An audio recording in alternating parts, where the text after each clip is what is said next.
Okay, now, here's what's going to happen today right after the 1 o'clock news from Rose, Ryan Douglas, and Joe Steele in the award-winning KDK Radio Newsroom, and of course the very rainy AccuWeather forecast.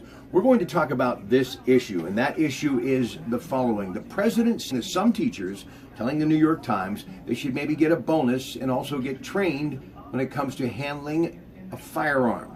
That's right, to fortify our schools. Now, if you've been listening to me during this entire time, going back to Sandy Hook and Columbine, I have been saying for the longest time that we need to do this. And I know a lot of people are saying that more guns aren't the answer.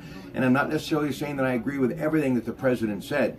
But what about you that are in the audience that are public school teachers or involved with local school districts? I would love to hear from you on, well, your thoughts on this topic. And you know, one of the other things we've been talking about in the first hour that really frustrates me is, you know, everybody keeps going back to law enforcement, trying to put the blame on them. And I told you earlier about the Broward County Sheriff's Department getting all of those reports, 17 in all between 2008 and 2017, reporting Nicholas Cruz. The bottom line is this. Sooner or later, we have to take individual responsibility and start policing our own neighborhoods, because think of how many times that the police and law enforcement do show up at someone's house and it turns out to be nothing.